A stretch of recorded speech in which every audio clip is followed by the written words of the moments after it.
Hester Prynne was a main character in Nathaniel Hawthorne's novel, The Scarlet Letter, published in 1850. The novel describes the plight of Hester Prynne on shaming and social stigma. She was forced to wear a scarlet letter A on her dress as a sign of shame. Oh yeah, I know her. She was this woman who was shamed by her town because she got pregnant by another man's child. Indeed, it caused her pain, but through this, she is strengthened and gains independence. Now, Nathaniel Hawthorne's novel, The Scarlet Letter, shows a great deal of feminism. But how? It doesn't show any fights for equal rights between males and females. The book was written in the time where the society was dominated by men, who completely overruled women. Of course, at that time, no one could think such a great thing as gender equality. The author presented a precondition of what over time turned into a full-fledged feminist movement. In the story, Hester lived in a conservative community in the 1640s. It would seem that women at that time had no essential place in the society. It was a time where sexuality was a great matter, and in the novel, the attitude of the church towards women is provided to highlight the desperate position of females at that time. To understand the feminist idea of the novel, first we must understand Hester. I heard Hester was married to an old man. Yeah. Is she a gold digger? No. As I said, the role of women at that time wasn't that essential to the society. Their part was to be a wife, a mother, and a humble Christian. So when a man asks a woman for their hand, they can't say no because they have no place in this world but to be a wife. Who was this husband again? This husband was Roger Chillingworth, a magician on the verge of modern science, has an old intellectual belief in dark science. He is neither Christian nor selfless aspire, but the representative of male authority who has nothing but intellectual belief in himself and his male authority. But as the book states, but one cannot keep a wife by force of an intellectual tradition. Therefore Hester is doomed to fall in love with another man worthy of her love. Exactly. So who was the other man?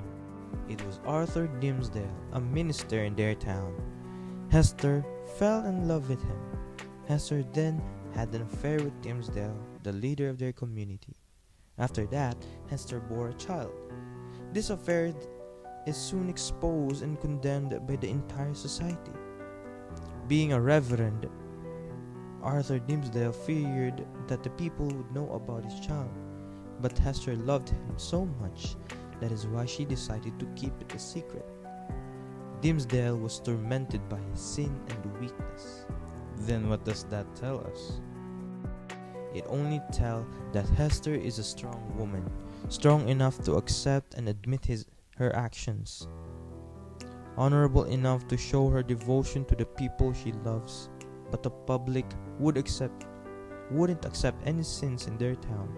So once the people knew, she was sentenced to prison and to stand in a platform where the whole town could see the scarlet letter A embroidered in her dress, standing for adultery. Over time, she was treated as an outcast and has to wear the scarlet letter all the time. In a feministic point of view, Hester was independent and courageous. Hester is the only female character in the novel that stands up for her rights to choose who to love and to choose to protect her loved ones. Hester doesn't consider herself a sinner leading her life with indecency and pride. Neither the public humiliation nor the hatred she has to deal with every day make her regret her choice. Over time, she remained in solitude, living in a cottage far from the people. No one dared to talk to her or even look at her. When words reached her ears that some of the leading inhabitants have decided to deprive her of her child simply because they cannot entrust such an immoral soul Pearl to the guidance of a woman who has stumbled and fallen amid the pitfalls of the world. Hester steps out of her solitary cottage without any hesitation, confronting the old Puritan magistrates with extraordinary courage and rebellious spirit.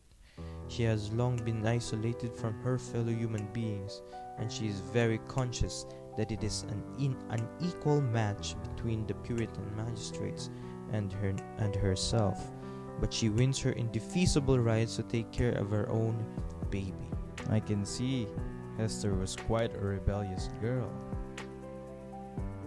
Indeed, while people believe that the sign in her clothes is a symbol of humiliation or disrespect, Hester wears it with joy.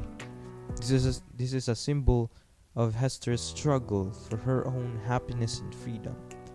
With time, people forget that the sign on her chest means infidelity. What first comes to their mind are the words angel or able, which shows a slow yet confident progress in the societal attitudes towards women. So at first, Hester falls in love with a minister bearing a child with him, whom he cowardly accepted and kept a secret, and made her suffer all the condemnations of this town's people. She had an affair because her husband Chillingworth deprived her of her youth and beauty, and he never loved her and she never loved him. She found love with Dimmesdale, who had a reputation that Hester respected, but was tormented by having Hester Prynne and her baby suffer for his mistake. In the near end of the book, Hester wanted a life with Dimmesdale and the baby Pearl. They planned to leave the town and start a new life, but somehow Arthur Dimmesdale died, and she and her baby were left alone. In the end, it turned pretty fine. The baby Pearl grew up and got married to a nice young man. Hester lived in isolation, kept wearing the scarlet letter because it has been part of her life. For her, it was no longer a symbol of sin, but of her struggles that proved her strength. I get it now. It's feminism because the most compelling lean toward feminism is the creation of Hester Prynne as not only the leading character in the novel, but also the strongest character, whereas the leading male characters eventually succumbed to their weaknesses of guilt and revenge. In that time, the Puritan women are viewed most often with sympathy, while seen as motherly and matronly. The women are also seen as oppressed and born in a patriarchal world. Hester could be a great reformer and feminist through the modern day eyes. Hester revolts against Puritan expectations and oppressions by shrugging off the town beadle and moving forward of her own free will. By admitting her guilt and accepting her punishment rather than shrinking into isolation, she creates a beautiful A and wears it boldly.